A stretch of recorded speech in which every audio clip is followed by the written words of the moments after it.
అనలేనటువంటి పరిస్థితులు ఉన్నటువంటి కాలంలో రెండు రాజకీయ పార్టీలు బలమైనటువంటి పార్టీలు కాంగ్రెస్ తెలుగుదేశం పార్టీ ఇద్దరు బలమైన రాజకీయ నాయకులు చంద్రబాబు నాయుడు రాజశేఖర్ రెడ్డి రెండు బలమైన సామాజిక వర్గాలు రెడ్లు కమ్మలు అన్ని అనుకూలమైనటువంటి పరిస్థితులు వారికి ఉన్నటువంటి కాలంలో ప్రతికూలత తెలంగాణ అనేటువంటి పదం ఉచ్చరించడానికి వీల్లేనటువంటి పరిస్థితుల్లో అప్పటి వరకు సమైక్య ఆంధ్రప్రదేశ్లో తెలంగాణకు జరుగుతున్నటువంటి ద్రోహాన్ని అనుక్షణం గమనిస్తూ వచ్చినటువంటి కేసీఆర్ గారు ఆనాడున్నటువంటి ముఖ్యమంత్రి చంద్రబాబు నాయుడు కరెంటు ఛార్జీలు పెంచాలనేటువంటి నిర్ణయం తీసుకున్నప్పుడు ఇక తెలంగాణ గడ్డ మీద తెలంగాణ ప్రజల హననం సాగుతూ ఉంది కాబట్టి సాగబోతుంది కాబట్టి వీటన్నిటికీ పరిష్కారం తెలంగాణ రాష్ట్రమే అనేటువంటి ఆలోచనతో ఆ ప్రయత్నం చేసినప్పుడు ఆ ప్రయత్నంలో మొదటి నుండి ఈ రోజు వరకు కలిసి పనిచేస్తున్నటువంటి మిత్రుల్లో ఒకరైనటువంటి ప్రకాష్ గారు ఈనాడు మనకు నీళ్లకు సంబంధించినటువంటి కాళేశ్వరంకి సంబంధించినటువంటి అనేక విషయాల్ని మనకు మనవి చేయడం జరిగింది. మనం చూసినాం సమైక్య ఆంధ్రప్రదేశ్ కొనసాగిన నాళ్ళు అనేక రకాలైనటువంటి దోపిడీ, మన నీళ్ల దోపిడీ, మన నిధుల దోపిడీ, మన నియామకాల దోపిడీ, మన భూముల దోపిడీ, అన్ని రకాలైనటువంటి దోపిడీ సాగుతున్నటువంటి క్రమంలో నీళ్లే అన్ని సమస్యలకు పరిష్కారం. ఆనాడు ఉన్నటువంటి మన సమైక్య ఆంధ్రప్రదేశ్కు సంబంధించినటువంటి వలసవాదులు ఆ రోజున్నటువంటి పాలక వ్యవస్థ ఈ ప్రాంతానికి దక్కాల్సినటువంటి నీళ్లను కొల్లగొట్టుకుపోయి ఏ రకంగా అన్ని రకాలుగా అభివృద్ధి చెంది మన మీద పెత్తనం చెలాయించింలో ఆ వాస్తవాలన్నీ అర్థం చేసుకున్నటువంటి నాయకుడు కాబట్టే తెలంగాణ రాష్ట్ర సాధన కోసం ఉద్యమం సాగుతున్నటువంటి క్రమంలోనే తెలంగాణ రాష్ట్రం సాధిస్తే మొట్టమొదటిగా నీళ్ల సమస్య పరిష్కారం చేయాలనేటువంటి సుదీర్ఘమైనటువంటి ఆలోచన చేసినటువంటి నాయకుడు మన నాయకుడైనటువంటి కేసీఆర్ అనేటువంటి విషయాన్ని ఈ సందర్భంగా మనవి చేస్తా ఉన్నా. మనందరికీ తెలుసు ప్రపంచ చరిత్రలో నీటిని ఒడిసిపట్టి ఆ రోజు ఆ దేశంలో ఉండేటువంటి ప్రజల అవసరాలకు పాటు రాబోయే తరాల అవసరాలను కూడా దృష్టిలో ఉంచుకొని పాలన చేసినటువంటి కాకతీయులు మీ అందరికీ తెలుసు, మనందరికి కూడా తెలుసు. మనమందరం ఇప్పుడు ఈ భూపాలపల్లి జిల్లా వాస్తవ్యులం ఇక్కడ చాలా మందివి భూపాలపల్లి నియోజకవర్గంలో భూపాలపల్లి జిల్లాలో ఒక గణపురం ఉంది, ఒక లక్నవరం ఉంది, ఒక లక్నవరం, గణపురం, రామప్ప, తర్వాత బొగ్గులవాగు, మా దగ్గర భీమ్ గన్పూర్. ఇవన్నీ కూడా కాకతీయుల కాలం నాడు నిర్మించబడ్డటువంటి గొప్ప చెరువులు.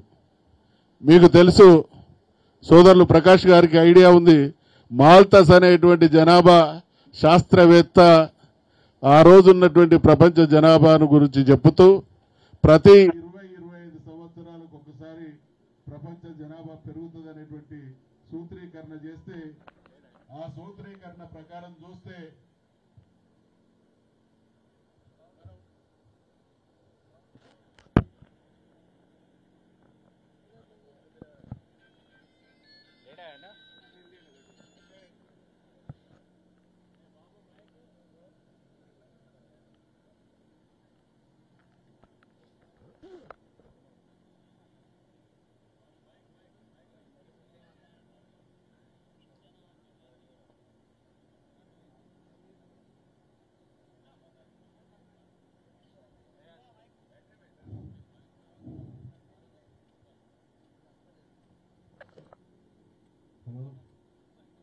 ఆ రోజున్నటువంటి ఈ ప్రాంత జనాభా అవసరాల కంటే వందల సంవత్సరాల తర్వాత పెరిగబోయేటువంటి జనాభా అవసరాలను దృష్టిలో పెట్టుకొని నీరును ఒడిసిపట్టేటువంటి విధానాన్ని ఏ రకంగానైతే కాకతీయులు అమలు చేసిల్లో ప్రపంచానికి దిక్సూచిగా ఏ రకంగా మారిందో అపారమైనటువంటి జలరాశులున్నా తెలంగాణ నీటి కోసం పడుతున్నటువంటి గోస విషయంలో వారిని ఆదర్శంగా తీసుకున్నటువంటి మన నాయకుడు కేసీఆర్ ప్రపంచంలోనే ఒక అద్భుతమైనటువంటి ప్రాజెక్టు.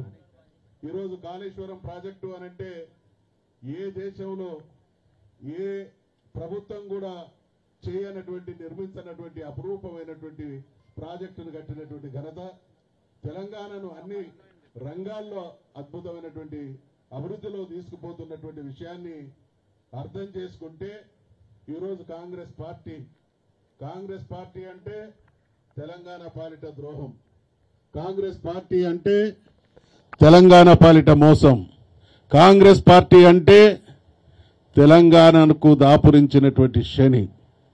గతం పునరావృతమైతా ఉన్నది. 1956 నుండి 2014 వరకు తెలంగాణ అనేక సమస్యల కాసారంగా తయారైంది. 2014లో తెలంగాణను సాధించిన తర్వాత మన నాయకుడైనటువంటి కేసీఆర్ తెలంగాణ సాధించబడే వరకు తెలంగాణ అంటే కరెంటు ఉండని తెలంగాణను చూసినాం, తెలంగాణ అంటే సాగునీరుండని తెలంగాణ చూసినాం, తెలంగాణ అంటే తాగునీరుండనటువంటి తెలంగాణను చూసినాం, తెలంగాణ అంటే రోడ్లు ఉండనటువంటి తెలంగాణను చూసినాం, తెలంగాణ అంటే బడ్జెట్ కేటాయింపులు లేనటువంటి తెలంగాణను చూసినాం. కానీ తన 10 సంవత్సరాల పాలనా కాలంలో 50-60 సంవత్సరాలు శాశ్వతంగా ఏ సమస్యలైతే మనల్ని దినదినం దిగజార్చినాయో మన పరిస్థితిని, ఆ సమస్యలన్నింటినీ కూడా ఒక్కొక్కటిగా పరిష్కరించినటువంటి దార్శనికుడైనటువంటి ముఖ్యమంత్రి మన ముఖ్యమంత్రి. కాబట్టి ఇవాళ తెలంగాణ సాగు రంగంలో అపురూపమైనటువంటి అభివృద్ధి సాధించింది. కాబట్టి తెలంగాణతో పాటు యావత్ దేశం, యావత్ ప్రపంచం కేసీఆర్ గారు సృష్టించినటువంటి ఆ ముద్రలు ఎవరు కూడా చెడిపోయని విధంగా తయారైనాయి. కాబట్టి 3 రకాలైనటువంటి కుట్రలు ఇవాళ కాంగ్రెస్ ప్రభుత్వం రేవంత్ రెడ్డి నాయకత్వాన 3 కుట్రలు స్పష్టంగా కనబడతా ఉన్నాయి. ఒకటి, కేసీఆర్ గారిని ఈ కాళేశ్వరం విషయంలో అవినీతి జరిగింది అనేటువంటి ముద్ర వేసేటువంటి ప్రయత్నం చేస్తూ ఉన్నారు. దానితో పాటు ఇక్కడ తెలంగాణ కాళేశ్వరం కానీ ఇక్కడ సాగుతున్నటువంటి కార్యక్రమాలు ప్రజల దృష్టిలో ఒక అద్భుతమైనటువంటి కార్యక్రమాలుగా కొనసాగుతూ ఉంటే వాటిని వక్రీకరించి తెలంగాణ సమాజంలో బయట కొన్ని అపోహలు సృష్టించేటువంటి ప్రయత్నం సాగుతూ ఉంది. వారి అసమర్థతను కప్పిపుచ్చుకోవడానికి పాలన చేతగాక 16-17 మాసాల కాలంలో మరి అభివృద్ధి బ్రహ్మాండంగా అనుభవించినటువంటి తెలంగాణను మళ్లీ ఆగం చేస్తున్నటువంటి వారి నిర్వాకం ప్రజాక్షేత్రంలో చర్చించబడుతుంది. కాబట్టి దాని నుండి ప్రజల దృష్టి మరల్చడానికి ఈ రకమైనటువంటి ప్రయత్నాలు కొనసాగుతూ ఉన్నాయి. ఇవాళ రేవంత్ రెడ్డి ముఖ్యమంత్రి, చంద్రబాబు నాయుడుకి ఎటువంటి ఏజెంటో మనకు తెలుసు. కాబట్టి రేవంత్ రెడ్డి, చంద్రబాబు నాయుడుల సమిష్టి ప్రయోజనం ఆంధ్ర ప్రాంత ప్రయోజనమే. కాబట్టి ఆ ప్రాంత ప్రయోజనం కోసం మన ప్రాంత ప్రయోజనాలని తాకట్టు పెట్టి మన నాయకత్వాన్ని బదనాం చేయడం ద్వారా ప్రజల దృష్టి మరల్చాలనేటువంటి ప్రయత్నం సాగుతూ ఉంటే మరి 10 సంవత్సరాల కాలంలో తెలంగాణలో ఎక్కడ చూసినా యావత్ తెలంగాణే ఒక నదిలాగా, యావత్ తెలంగాణలో ప్రతి చెరువు జలకలతో కొనసాగినటువంటి పరిస్థితుల్ని మనం చూసినాం. కాబట్టి తద్వారా భారతదేశానికే వ్యవసాయ రంగంలో దిగుబడులలో ఒక అద్భుతమైనటువంటి పేరు ప్రఖ్యాతులు తీసుకొచ్చినటువంటి విషయం కూడా మనందరి దృష్టిలో ఉంది. కాబట్టి నేను నిన్నగాక మొన్న జరిగినటువంటి శాసన మండలి సమావేశాల సందర్భంగా ముఖ్యమంత్రి గారి గురించి మాట్లాడుతూ ఒక మంత్రి ప్రపంచంలోనే ఈ రాష్ట్రానికి గౌరవ ప్రతిష్టలు పెంచేటువంటి ప్రయత్నం చేస్తూ ఉన్నారు అని అంటే మీ ముఖ్యమంత్రి ఎటువంటి గౌరవ ప్రతిష్టలు తెస్తా ఉన్నారో మాకు కూడా తెలుసు. ప్రపంచంలోనే పేరెన్నిక కన్నా శీఘ్రగతిన ఒక ప్రాంత ప్రయోజనాలకు, ఒక ప్రాంత రైతాంగానికి సాగునీరిచ్చేటువంటి బ్రహ్మాండమైనటువంటి ప్రాజెక్టును కేసీఆర్ గారు నిర్మించగలిగితే 3 పిల్లర్లు రిపేర్ చేయలేనటువంటి ముఖ్యమంత్రి ప్రపంచ స్థాయిలో ఈ రాష్ట్ర పేరు నిలబెడతా ఉన్నాడు. ఇది చాలా మీ ఘనతకు నిదర్శనం అనేటువంటి విషయాన్ని వారి దృష్టికి తీసుకొస్తే సమాధానం చెప్పలేనటువంటి పరిస్థితి.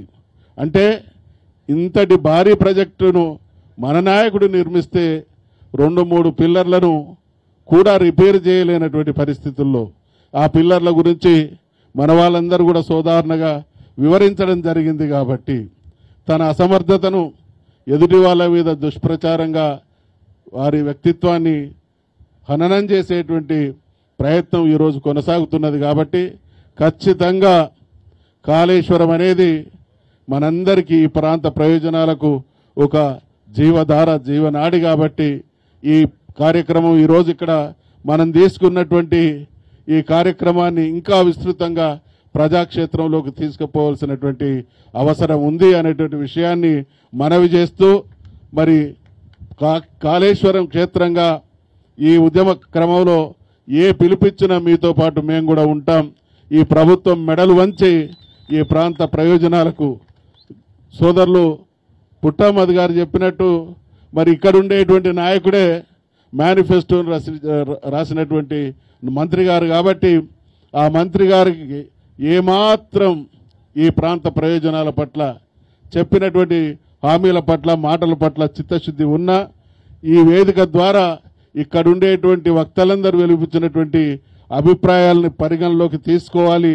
లేకుంటే తెలంగాణ ప్రాంతంలోనే కాదు కాంగ్రెస్ పార్టీ చేసినటువంటి ప్రభుత్వం చేస్తున్నటువంటి ద్రోహాన్ని దేశవ్యాప్తంగా ఎక్స్పోజ్ చేయడానికి కూడా వెనుకాడేది లేదు అనేటువంటి విషయాన్ని మీ నాయకులైనటువంటి రాహుల్ గాంధీ కాంగ్రెస్ అగ్రనాయకత్వాన్ని మీరు ఈడ ద్రోహం చేస్తూ కూడా నమ్మించేటువంటి ప్రయత్నం చేస్తూ ఉన్నారు. మీ ద్రోహాన్ని అన్ని స్థాయిల్లో ఎండగడతాం అనేటువంటి విషయాన్ని మనవి చేస్తూ ఖచ్చితంగా కాళేశ్వరం అనేది కేసీఆర్ గారి మానస పుత్రిక. ఈ తెలంగాణ జాతి ఉన్నంత వరకు జాతి కొనసాగేంత వరకు కాళేశ్వరం మనకు జీవనాడిగానే ఉంటుంది. దాని పునరుద్ధరణ జరిగేంత వరకు మొక్కవోని ఆత్మవిశ్వాసంతో ప్రభుత్వం మెడలు వంచి వాళ్ళ ద్వారానే ఇది చేపట్టే విధంగా ఒత్తిడి ప్రజాక్షేత్రంలో పెంచుదాం అనేటువంటి విషయాన్ని మనవి చేసుకుంటూ కార్యక్రమాన్ని జయప్రదం చేయడానికి విచ్చేసినటువంటి సోదరులందరికీ కూడా మరొక్కసారి హృదయపూర్వకమైనటువంటి అభినందనలు తెలియజేస్తూ సెలవు తీసుకుంటా ఉన్నాను.